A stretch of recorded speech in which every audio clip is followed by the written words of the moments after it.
Josh Taylor, who is going for a little history of his own, looking to be the first Scottish man to become undisputed champion. And if I'm not mistaken, he would be the third fastest to undisputed status if he were to win on Saturday. Josh, how you doing today? And same question I asked Jose. Now that it's fight week, does it feel like more real now that it's fight week? You're here in Vegas, and we're only a couple days away. No, I'm nice and relaxed. Listen, I'm totally relaxed about this week. I couldn't be any more prepared, any more mentally and physically prepared. You know, I've prepared to the best of my ability, so I'm nice and relaxed. I'm not wasting any energy on thinking about the fight, thinking about that. It's just another day at the office on Saturday. You know, it's just another day at the office with a lot of city eyes on me. But I'm totally confident in this fight. So no, I'm not feeling the bit between my teeth and getting anxious. I'm totally relaxed, as you can see. So I'm totally relaxed and full of confidence going into this fight. So I'm just taking it as it comes and enjoying the ride.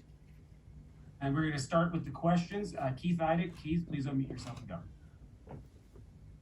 Hey, Josh. The last time that Jose Ramirez fought a southpaw when he fought Zepeda, a lot of people thought that he lost the fight. I'm just curious what you thought of that fight, and maybe how he. I know you don't fight the same way, of course, as Zepeda, but how fared against the southpaw. Josh, please unmute yourself. Josh, sorry, you accidentally muted. Yeah, there you go. Yeah, I thought that Ramirez was very, very fortunate to come away with that decision. I thought that I personally scored the 8-4 to Zepeda when I watched it. But you know, it is what it is. You know, it's past. But he's there, done it. He got the result that he was looking for. You know, and that's the past is the past. I'm not really too interested in what he's done before. It's all about Saturday and things that I've seen and holes in his game and things like that I think I can exploit on Saturday. So I'm not too fussed about dwelling on past fights. Just in general, Josh, do you think that he's vulnerable against southpaws? I think he's vulnerable, full stop. I think he's going to be quite easy to find. I don't think I'm going to have to go looking for him to hit him. That's for sure. I know his styles come forward, so it's got the makings to be an absolute barn burner fight, you know, because he comes to fight and I come to fight. So it's going to be a good fight for sure. Thank you, Keith. Now we go to Jeremy Harridges. Jeremy, please unmute yourself. Hi, Josh. You're talking about, you know, past performances and not looking too much at them, but you do have a shared opponent in Victor Postal. Looking at your performance versus his performance, is there anything that you can take away from that? Did that help you understand his style any better? And what do you make of that? Listen, I've said this a few times in a few different interviews. You know, I give him the benefit of the doubt. I was not impressed with what I've seen against Victor Postal. I give him the benefit of the doubt with having 3 back-to-back training camps, you know, peaking 3 times and all that sort of stuff. You know, that can have maybe a little bit of an effect on you. But no, I'm not dwelling on past opponents. That is a fight that's been and done in the past. It's all about Saturday. I'm pretty sure he's been in the gym and rectifying the things that I think he probably thinks he could have done better or things like that. I'm pretty sure he's been working hard in the gym and working on righting wrongs that he did and mistakes that he made and things like that. I'm pretty sure he's been working hard to make sure that he doesn't do them again.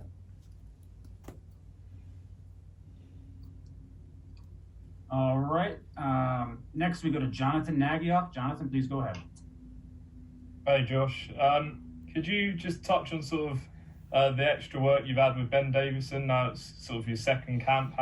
How's that sort of working relationship developed? It's been brilliant. You know, I've never been so relaxed and happy in a fight camp. You know, just the way I've prepared, I've had a nice long preparation for this fight. You know, after my last fight with Kong Song, I took a couple of weeks off, come back down, was ticking over in the gym and things like that. You know, then I went home for Christmas, which is the first Christmas I've had off since I've turned professional. So I relaxed in Christmas, ate some good food, put on a little bit of weight, but I was always taking over in the gym back home. and then as soon as New Year happened, I was right back down to London and gym and training again. So I've been in a long preparation for this fight, a long camp. We've trained diligently and sharply, and we've got a great game plan going ahead this Saturday. And the relationship with Ben is just it's brilliant. You know, it's not only a boxer trainer relationship, it's also a friendship as well. You know, he's a real good guy, with that respect there, that when we go into the gym, he's the boss. You know, so yeah, it's very good, and we're happy where we're at with the way things have went. Boxing UK, please unmute yourself. One question, go ahead. Boxing UK, please unmute yourself. Going once, going twice. Hi Josh, it's Steve from Boxing UK. Hello, Steve. Hello mate. Josh, last time we spoke was just before the World Boxing Super Series final. Will that final, the experience of that huge event, help you this weekend, do you think? And if you win, do you want to be in the pound for pound conversation at last? Well, I'm in the pound for pound conversation. I should already be there.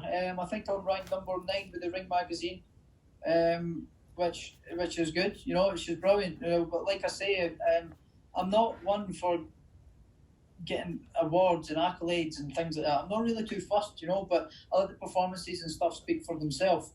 You know, I'm used to the big stage. You know, I've been on the big stage since 2010. I've been used to big stages with the Commonwealth Games, then the Olympics in 2012, then World Championships, European Championships, then the Commonwealth Games again in my home country in Glasgow, winning the gold medal. You know, and then I've been also involved with Carl Frampton's undercards, and my debut was on a big card. Then the two fights with Leo Santa Cruz. I've also been involved in a few big fights myself now as well. So I'm used to the big stage. It does not faze me at all. If anything, I thrive under the big lights and the big stage, and it's what I live for. You know, I'd actually hoped that this fight was at full capacity. You know, like in Texas last week. We watched in Texas last week. 73,000 fans at a match. No restrictions, no masks, no social distancing, nothing. You know. Why can't they do it here? It seems to be working in Texas. It seems that we should be taking that approach everywhere else as well. So it's a little bit frustrating that I'm actually not got a bigger crowd to perform in front of. So no, I don't feel that I'll be phased in any way, shape or form. If anything, I am relishing the opportunity to fight in front of a crowd again. I can't wait. Thank you. And next we go to Josh Katzowitz. Josh, please unmute yourself. Hey Josh, you know, assuming you win and become undisputed champ, is it possible to have any kind of run as, you know, four belt holder? Didn't happen with Terrence Crawford, didn't happen with Usyk when he won cruiserweight. Is it possible in this boxing political climate to actually be able to do that? And if so, are you interested in kind of having a longer run with all 4 belts? Yeah, well, listen, I've not tracked out what I'm going to do or anything like that. When I fully believe I'm winning this fight on Saturday, you know, so I'm not looking past it. I'm concentrating on Saturday, and then we'll just take it as it comes, see what comes my way, you know, see what comes, see what happens, see what opportunities arise, and what options are on the table, and what's the best one for me at the time. That's which one I'll take. So I'm not set out a road path of where I'm going or what I'm doing next. I'm focusing on Saturday, and I'm just taking everything as it comes. Thank you very much. Brandon Stubbs, please unmute yourself, Mr. Stubbs.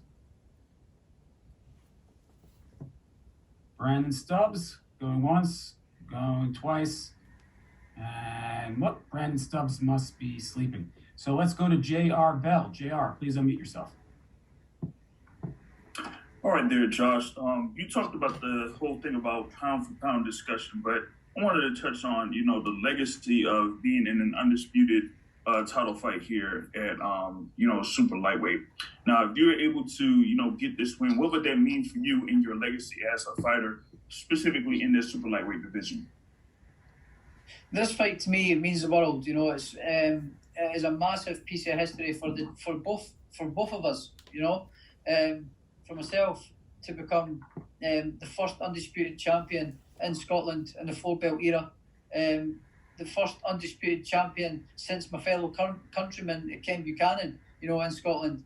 It's a massive, massive piece of history. This really, really cements my name in British boxing history and Scottish boxing history as an all-time great. So this really cements my name in the history books and in the legacy books, being a great fighter. So it means a lot to me. This fight means everything to me. I've prepared so well and so long and so hard for this fight, to win this fight, to achieve this. It's on the cusp of achieving something great, and going down as potentially a Hall of Famer fighter. It's just it is huge for me, this fight. I can't express how much I want to win this fight and how important it is to me. All right, and next we go to the Central Valley. Mike Rueda, you're back. Please unmute yourself. Josh, obviously, this is the biggest fight of your career. As you said, you would hope it would be at full capacity. But the fact that fans are going to be back in any way, shape, or form, how much do you think that's going to help you out in your performance as well? As Jose, as he said, he had a little bit of an issue without the fans in his last fight. Yeah, it's going to be great, because the fans there give you that extra little bit of butterflies, a little bit of pre-match jitters, because there's fans there watching you. They create an atmosphere, they make noise, and they make the event bigger and better and special. So it gives you that little bit of butterflies, because there's fans there watching. There's going to be making an atmosphere. They're going to be either singing or booing, or and it gives you that little bit more fire and determination and butterflies in your stomach. So my last fight as well was in front of no fans, and it was very hard to keep in the zone when you're coming out to the ring with no fans, with your ring music on but no fans, and then getting shouted out. It was like just a glorified sparring match, and it was quite hard to keep up for it mentally. So this fight's going to be easy. It's going to be brilliant. We're both used to fighting in front of fan bases and big fans, so having some kind of normality back is awesome. It's brilliant. Thank you. Good luck on Saturday. Thank you. And now we go ahead to a couple more questions for Josh Taylor, and then we're going to end the chat. It's been a long chat, so I don't want to keep everybody here all day. Jose Camarillo, please unmute yourself. Yep, I see you. And go ahead when ready, sir. Okay. Yes, sir. Yes. What is the meaning, Josh, of saying no pain, no gain, as you said in the series? No pain, no gain. I think it speaks for itself. Goes without saying, in any walks of life, if you want to go for something, there's no pain, no gain. You've got to work hard, you've got to sacrifice, you've got to put yourself through things that, that's hard, that's tough, it's painful, to gain experience, to gain money, to gain whatever, to gain new businesses, to gain whatever. You've got to go through some kind of pain to have the gain. It's in all walks of life, I believe that. It's no pain, no gain. I've trained so hard for this fight. I've put myself through a whole lot of misery and pain, and a lot of sacrifices away from home, my friends, my family. No pain, no gain. It's nothing worth having and going for in life. It doesn't come easy, so you've got to go through a little bit of pain to get there. And I'm going to answer this question. Brandon Stubbs' connection cut off when I called on him, but he did message.